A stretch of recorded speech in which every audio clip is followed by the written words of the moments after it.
When my parents passed away, I thought I knew exactly what was coming, until the will reading. They left my sister $10 million a penthouse and full control of the family business. As for me, I was handed the family house and a rusty old Mustang. For years, I worked myself to the bone to keep our business alive, while my sister did nothing but enjoy life. Everything I sacrificed, everything I gave up, and this is how they repay me? I was left wondering if all those years were for nothing. Rachel, that's me, 34 years old, the one who always took care of things. My parents, the business, everything. I made sure everyone was taken care of, while my sister Tori, she lived a life full of privileges, untouched by any real responsibility. And now, with my parents gone, I was left with nothing, while Tori got everything. So, yeah, it's safe to say I felt betrayed. Then came the shock, when I learned how things really went down. It wasn't just the will that crushed me. It was everything I didn't know about Tori. My life felt shattered, and the more I uncovered, the more my whole world flipped upside down. If you're as curious as I was about what really happened, subscribe now and stay tuned for the full story. The air in the lawyer's office felt thicker than it should have. I had sat through enough of these things to know the routine, but nothing prepared me for what I heard that day. My parents had built everything from the ground up. I'd been there day in and day out, managing their real estate business. They'd relied on me to keep things afloat when things went wrong, and I did it without hesitation. My friends had called me a workaholic, and I guess they were right. But it wasn't just about work, it was about family. It was about making sure their legacy lived on. Meanwhile, Tori, she never had to sacrifice a single thing. She lived her life, carefree, doing whatever she wanted while I spent my 20s giving up everything for them. Every relationship I had fell apart because there was always something more important. But I kept telling myself it would pay off. One day they'd see it. Then everything changed. Sitting there in that sterile office, I couldn't stop my heart from racing when the lawyer started reading the will. I could hear the words, but they didn't make sense at first. Tori gets the penthouse, the family business, and a generous sum of money. I couldn't breathe. I thought I heard wrong, but I didn't. The words came again, clear as day, like a slap to the face. My younger sister, who had never lifted a finger to help, was handed control of everything. And me? I was left with the family house and a broken-down Mustang that I hadn't even had the time to fix up. I remember feeling the blood drain from my face. There must be some mistake, I said, more to myself than anyone else.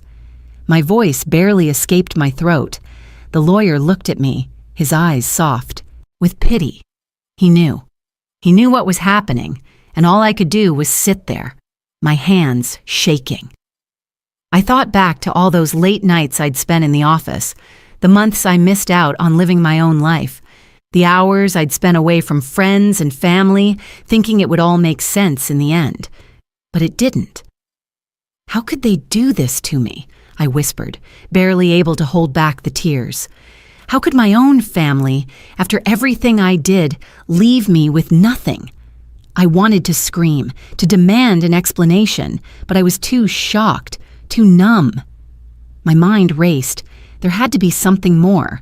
How could my parents, after all they knew about the sacrifices I made, have left me with nothing? I couldn't understand it. And then, as if everything that had happened wasn't enough, Tori, my sister, who had always gotten everything handed to her, flashed me a smile across the room. She didn't even look surprised. She was soaking it all in, like it was her due. "Don't worry, Rach," she said, her voice dripping with false sweetness. "You can always work for me. I'll let you manage a project or two. It'll be fun." I could feel the rage building inside me, but I held it in. My head was spinning. It didn't feel real. None of it did. How could she, after everything, still have the audacity to act like this was normal? My own flesh and blood, who had sat idly by while I took the burden of our family, was now rubbing salt in the wound. "I'm fine, Tori. I don't need your charity," I said. my voice barely above a whisper, even though I wanted to scream it out loud. The room was silent. All I could hear was the sound of my heart pounding in my chest. I didn't know where to go from here. I didn't know what to do with myself. This was my life now, or at least it felt like it. What had I been working for? What had I sacrificed everything for? But I would find out. This betrayal wasn't the end. It was just the beginning. I wasn't going to let it go. I wasn't going to sit back and accept what they'd done. I was going to find out the truth, even if it meant facing things I didn't want to see. I wasn't done. Not yet. The days following the will reading were the hardest of my life. I couldn't sleep. I couldn't focus. It felt like the ground had been ripped out from beneath me. Tori, meanwhile, was living her best life. I watched, helpless, as she posted photos on social media, selfies in front of her new penthouse, luxurious dinners with friends, and weekend getaways to exotic places. I had never felt more invisible. "Look at me, Rachel, I'm living the dream," she posted, her captions dripping with casual arrogance. It stung. It wasn't just the wealth she flaunted, but the ease with which she did it, as if it was all hers by birthright. Meanwhile, I was stuck in a house that once held all the memories of family, now tainted by betrayal. She didn't even try to hide the way she looked down on me. One day, a message popped up on my phone. Tori had sent me an offer, a job at her company. "I know you've been struggling, so I thought I'd help you out. You could start with something small, maybe managing a project or two, just to get you back on your feet," she said. Her words were dressed up like charity, but I could feel the underlying patronizing tone. It wasn't help. It was a reminder that she had everything, and I had nothing. "You know, Rachel, sometimes you just need to find your own path," she added, as if I hadn't already spent my entire life doing just that.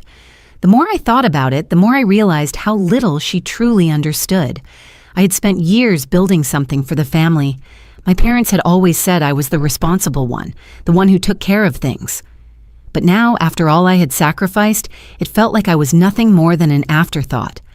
She had the life I'd always dreamed of, the life I had worked for, while I was stuck with a house that no longer felt like home, holding on to a broken Mustang that symbolized all my failed hopes. The weight of it all was suffocating. I couldn't let it go. Something wasn't right. I kept replaying that moment at the will reading over and over in my mind. It didn't make sense. My parents, who I had cared for, who had relied on me, would never have left me with nothing. There had to be more to it. Tori's smugness, her dismissal of my concerns, and the way she had manipulated the situation, none of it sat right with me. "There's no way they would have done this," I whispered to myself one night, the words almost a promise to the silence. Something doesn't add up. I need to find out what happened. The more I dug into my parents' finances, the more I uncovered. The truth wasn't what I expected, but it was more than I could have ever imagined. I needed answers, and I wasn't going to stop until I had them. Tori had made her move, but I was ready to make mine. The battle for what was rightfully mine had only just begun. It wasn't easy, but I had to dig. I couldn't shake the feeling that something wasn't right, and I wasn't about to let Tori get away with whatever she'd done. The more I looked, the more I found. Documents, emails, financial records. It all started to come together. I had access to my parents' old files, and at first I was just looking for anything that could explain the strange will. But what I found shook me to the core. My parents had been suffering from dementia for years, and no one had told me. Their mental decline had been slow but severe, and Tori had taken full advantage of it. I found a set of emails between Tori and a lawyer where she was pushing for the will to be changed. She convinced them that she was the one who deserved everything because she was the future of the business and that I couldn't handle it. She'd been poisoning their minds against me for years. My stomach churned as I read the messages, seeing how she manipulated their fragility for her own gain. She'd known what she was doing, but that wasn't all. As I sifted through more documents, I uncovered something even darker: financial discrepancies that stretched back months. My parents' business, the one I'd worked so hard to save, had been bled dry. Tori had been embezzling money, diverting funds into accounts she controlled. She'd been siphoning off millions, all while pretending to be the perfect daughter and sister. I couldn't believe it. Everything I'd believed about her, about our family, was a lie.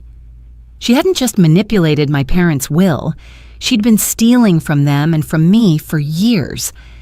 The betrayal ran deeper than I ever could have imagined. My heart raced as I read through the financial records. The truth was undeniable. I couldn't keep this to myself. I'd been patient, and I'd given her the benefit of the doubt. But now, with this evidence in hand, I knew it was time to confront her. The anger I'd been holding back for so long surged forward. I wasn't going to let her get away with this. Not anymore. I called her, my hands trembling as I prepared to finally expose the truth.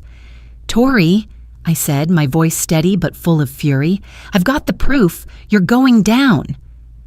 The line went silent for a moment, and I could practically hear the panic in her breath as she realized I knew everything. There was no more pretending. The web of lies she'd carefully spun around me for years was about to unravel, and I wasn't going to back down. Not this time. The years of sacrifice, the tears, the doubts, they all led to this moment. I had the truth, and I was ready to confront her with it. There was no turning back now. The family gathering was meant to be a quiet, normal affair. We were all supposed to come together, put aside our differences, and mourn the loss of our parents. But I couldn't just sit there anymore. I had the truth now, and it was time to face the person who had torn everything apart. Tori, sitting at the head of the table, looked as calm and smug as ever. She was surrounded by family, basking in the glow of her new life. But inside, I was seething. I couldn't let her get away with it. I couldn't let her continue acting like she was untouchable. I stood up, my voice trembling with a mix of rage and determination. "Everyone, I have something to show you," I said, the room falling silent. I could feel the eyes of every family member on me, but I didn't care. Tori didn't just get the inheritance, she stole it, and here's the proof. I held up the stack of documents, emails, bank statements, records, everything I had uncovered about her manipulation of our parents and the fraudulent transfers she'd made. The room gasped. Tori's face went white as she realized the magnitude of what was about to happen. "You ruined everything, Tori," I continued, my voice rising. "Not just for me, but for the entire family. You played us all. You took from us, from our parents, and you did it with a smile on your face." My heart was pounding in my chest, but I wasn't going to stop. Not now.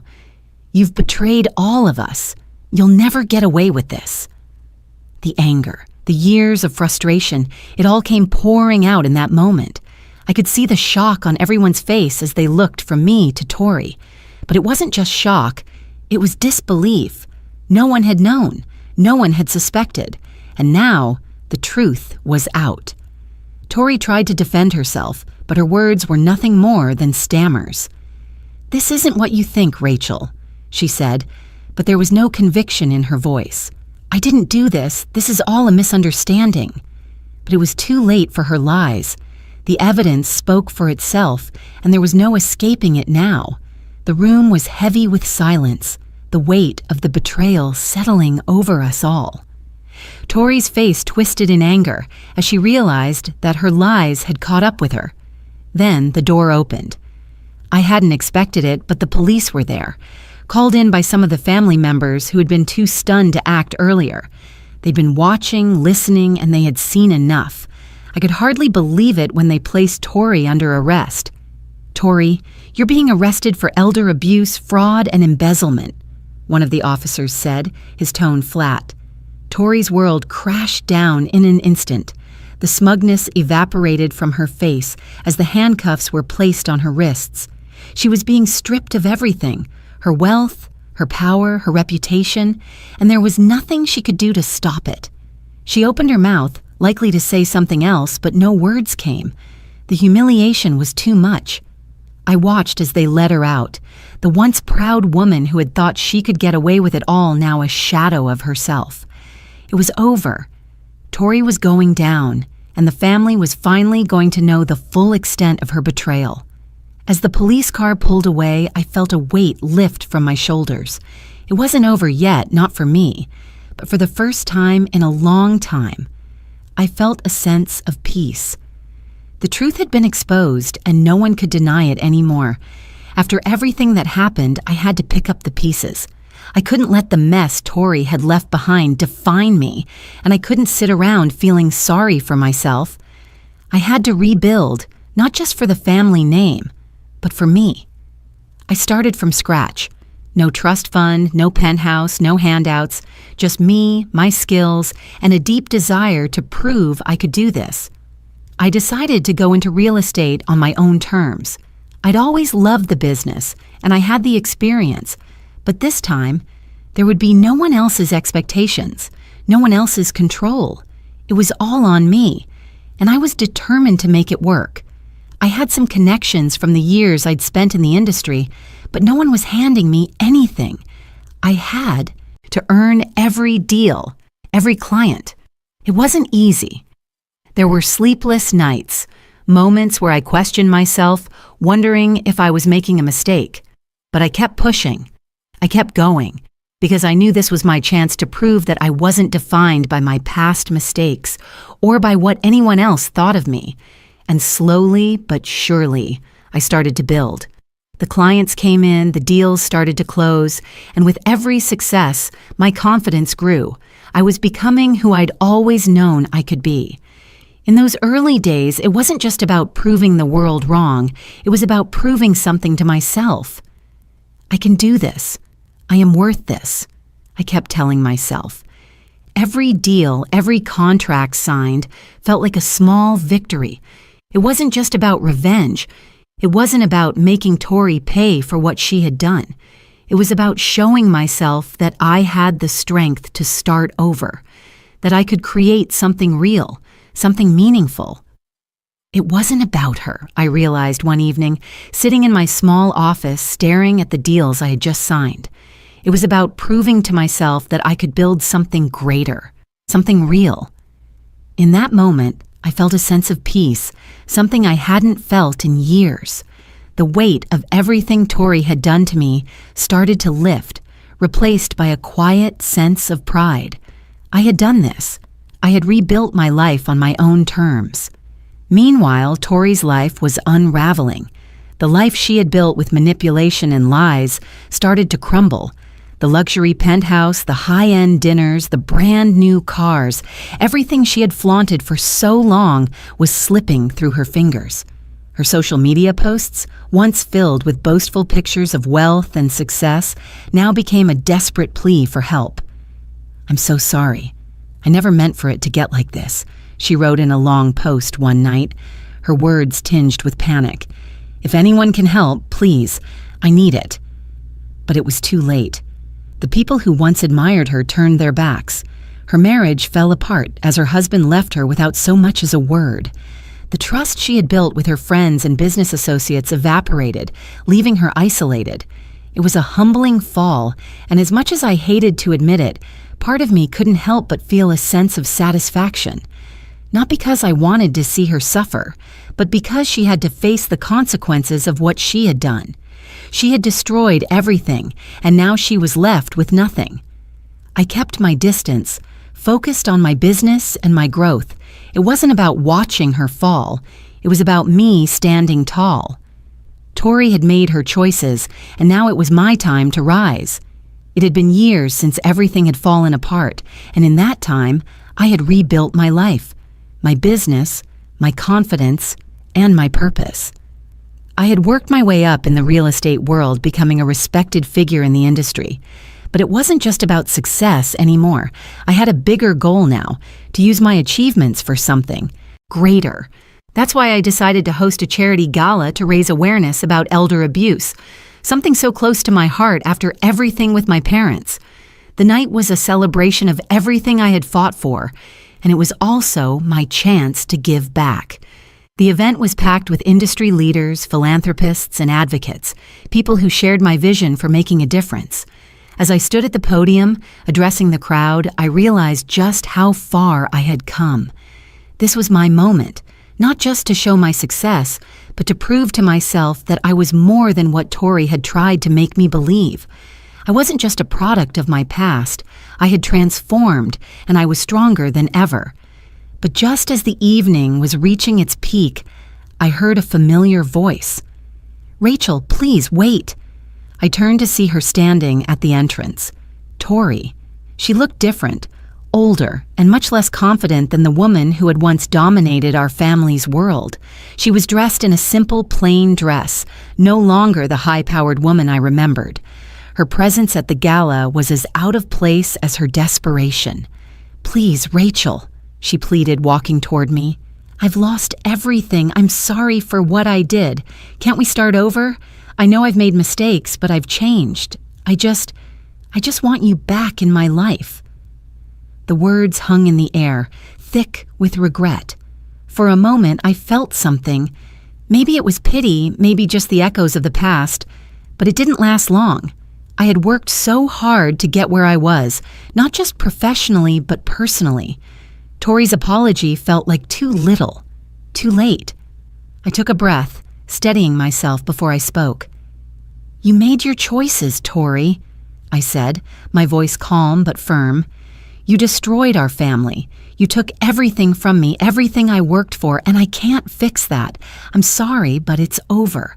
There's nothing to go back to." The words hit her like a punch. For a brief moment, I saw her face crumble, the mask of arrogance and superiority replaced with raw vulnerability. She opened her mouth to say something, but the words didn't come. She stood there, frozen, as the reality of everything she had lost finally hit her. "I'm sorry," she whispered, barely audible. But it was too late. The years of betrayal, the manipulation, the lies, they couldn't be undone in a moment, not even with her apology. I had learned long ago that forgiveness wasn't always possible. Some wounds are too deep, and some bridges, once burned, can never be rebuilt. As Tori stood there, silent, I realized that I wasn't the person I used to be. The pain that had driven me for so long had finally begun to fade. I didn't need her apology to move forward because I had already moved on. I had found my strength, my peace. Tori turned and walked away, disappearing into the crowd, but this time, I didn't feel the sting of loss. I felt nothing but the quiet satisfaction of knowing that I was finally free. Looking back, everything that happened feels like a test of my strength, a test that I wasn't sure I could pass at first. But here I am, standing tall, stronger than I ever thought possible. The truth is, what I've built, no one can take away from me. This is my legacy, one of integrity, hard work, and perseverance. I didn't take shortcuts, and I didn't wait for a handout.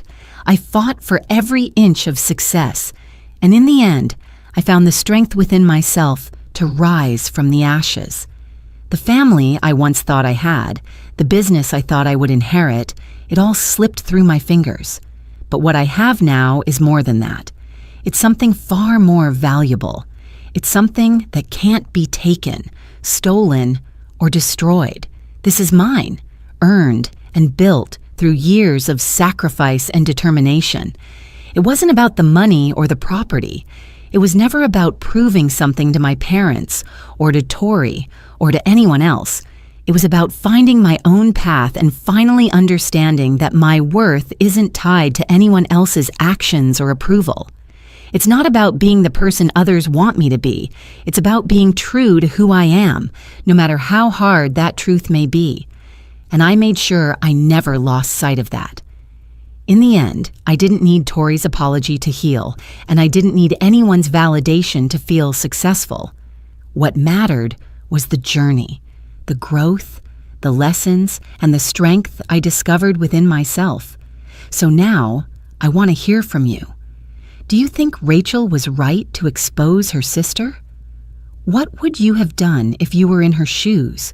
Would you have taken the same path, or would you have handled the situation differently? Drop a comment below and let me know where you're watching from.